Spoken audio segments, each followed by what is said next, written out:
Hello everyone, this is Miles Price of Nutrition Upgrade. Today what I want to talk about is what is functional medicine and its role in helping people get better and healthier in their lives.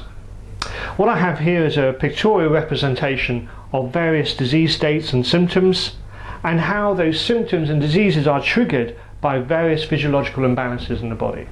This is the premise of what is functional medicine, understanding how immune system imbalances, oxidative stress or poor digestion can actually trigger cancer or diabetes or bloating, for example.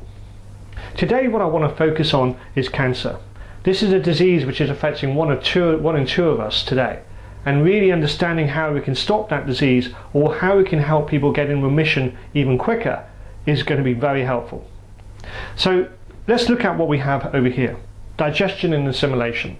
What I find with a lot of cancer patients is that they have poor digestion, poor assimilation, either from eating the wrong foods for many years, either from having some poor gut imbalance with bacteria.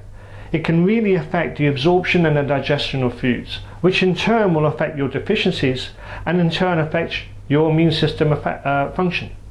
So addressing the digestion and assimilation is a critical component to helping patients feel better. We live today in a very toxic world compared to 50 years ago.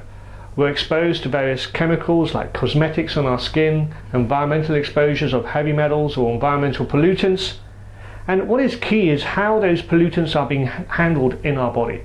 Is our liver being optimized in its function? Can our colon get rid of those toxins? So what I look at in this particular case is what types of toxins are we exposed to, and can our bodies get rid of them? If not, what detoxification measures should be in place to help the body get better? Looking at emotional influences, we know that there's positive and negative emotions. And in particular relation to cancer, what I find is that negative emotions can actually turn off the immune system.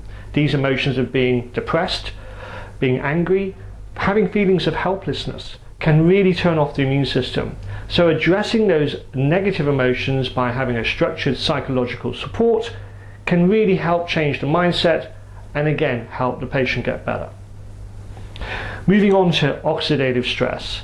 This is the process of aging within the body.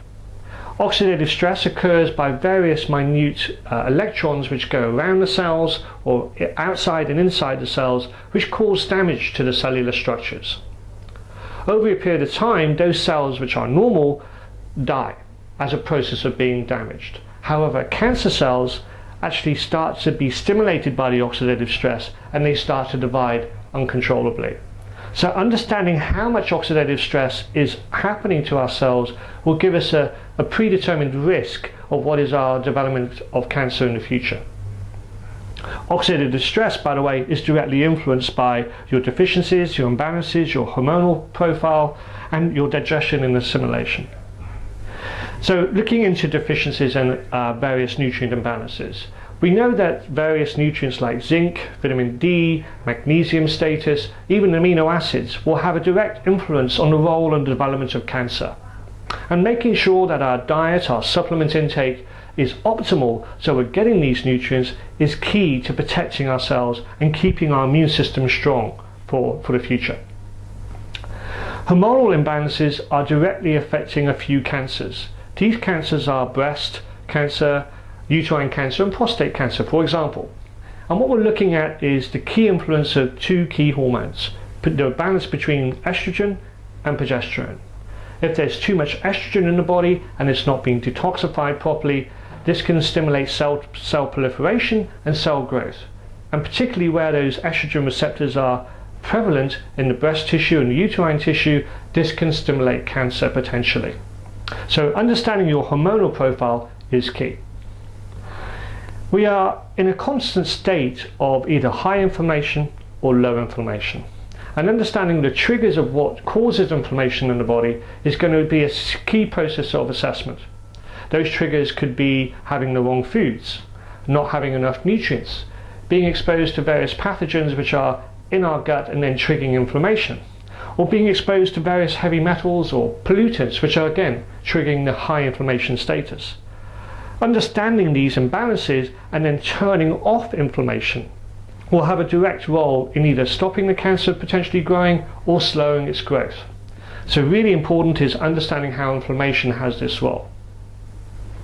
And finally, the immune system. The immune system is a very complex system within the body where it protects us from infections, from cancer development happening. What we need to understand is how the immune system can be potentially weak from various lifestyle factors. If we don't get enough sleep, if we're very stressed, if we don't have the right nutrients to support the immune system, if we don't have enough positive emotions, all of these factors can influence the role of how the immune system operates. So evaluating this, putting it in a structured process of support to help the patient have a strong immune system is going to really help in protecting them developing cancer. So we can see there's a whole range of issues we need to look at here when we're assessing each patient and their potential risk. And what I want to do in my next video is actually go through each of these in each turn to find out and help you what we can help the patients to look into in terms of a functional medicine approach. So this has been Miles Price, and I look forward to seeing you next time. Bye bye.